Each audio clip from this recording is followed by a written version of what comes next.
Hey guys, a very good evening to all my crypto believers. So, have you all been curious about what's happening in the market?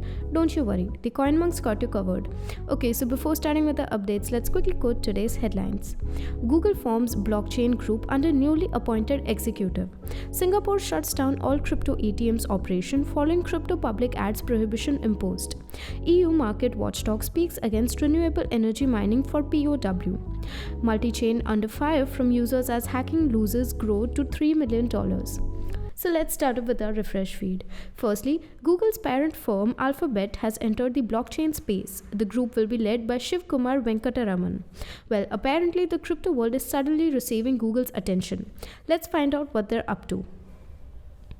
According to an email they received, Bloomberg published news stating the engineering vice president Shiv Kumar is currently running a unit dedicated to blockchain and other new generation distribution, computing and data storage technologies for Alphabet's Inc. Google.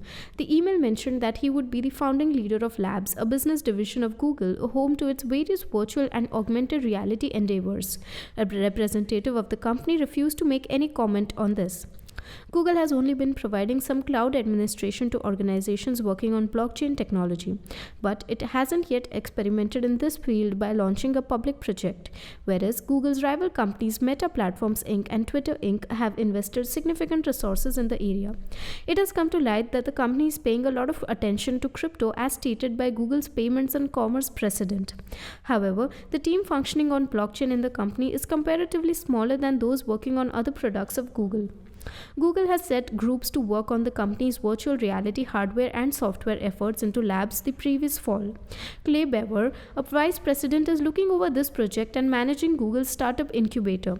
Google describes that his long-term work is currently focused on long-term technology projects that are in direct support of our core products and businesses. So moving ahead with our next segment, Dennerers & Co., Singapore's largest crypto ATM operator, stated that we have suspended to providing purchase or sell services via our 5 ATMs to comply with the unexpected notice. Following the city restriction states of any crypto-related promotions in public locations, the Monetary Authority of Singapore has shut down all cryptocurrency ATMs in Singapore. Let's find out what they're up to. In accordance with the new guidelines, DOD also announced the closure of its ATM. According to blockchain.news, the MAS's decision to restrict crypto adverts in public spaces for all crypto service providers was based on the fact that many of the ads can minimize the risks associated with participating in the digital currency ecosystem. According to the newspaper, the advice was contained in the recently released guideline on the provision of digital payment token services to the public, which was addressed to both licensed crypto service providers and those in the transitional phase. The MAS stated it has seen that some DPT service providers have been actively pushing their services through online and physical ads or through the installation of physical automated teller machines in public locations in the guidance. The action is part of a larger push by Singapore's Watchdog to restrict cryptocurrency advertising to the general public.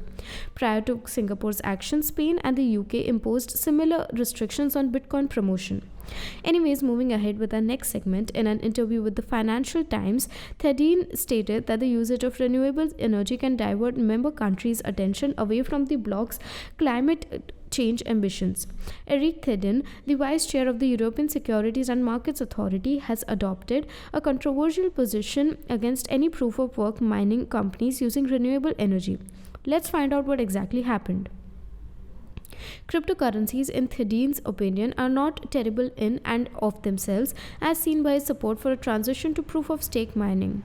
The market watchdog has labeled Bitcoin mining a national issue, stating that member nations must provide an exemption for the activity, adding that we need to have a conversation about moving the sector to a more efficient technology, says the author. While the energy consumption of Bitcoin mining is evident, significant industry stakeholders have been arguing a path ahead for the past few years.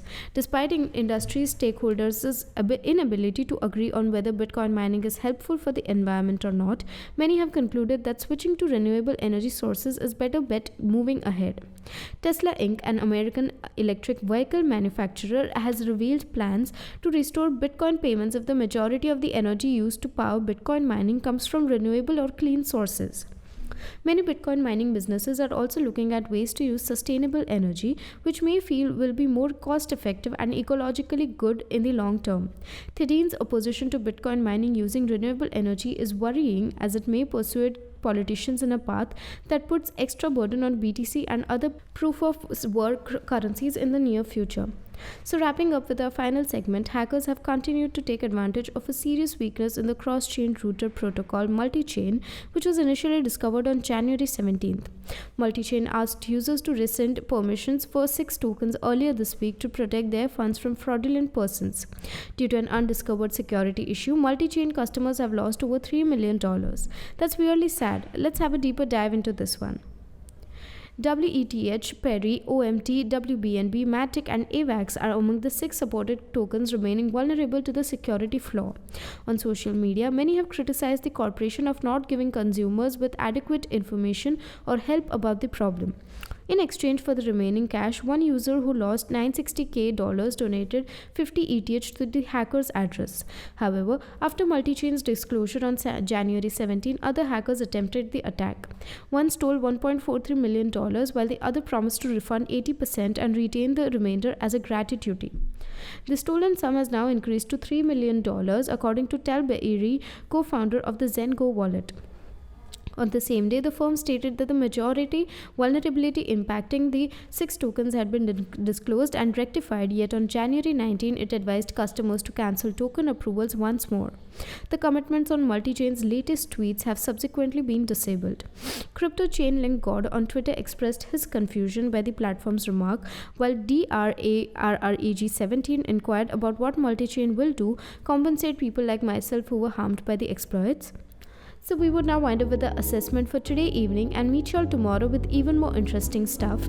Until then, you may consider joining our Telegram channel for free crypto signals. Visit our blog linked below for guides, reviews and tutorials, and subscribe to the channel and get daily updates about the crypto market. Lastly, with this little favor of CoinMonks, we hope you stay updated. Thanks for watching and have a nice day ahead.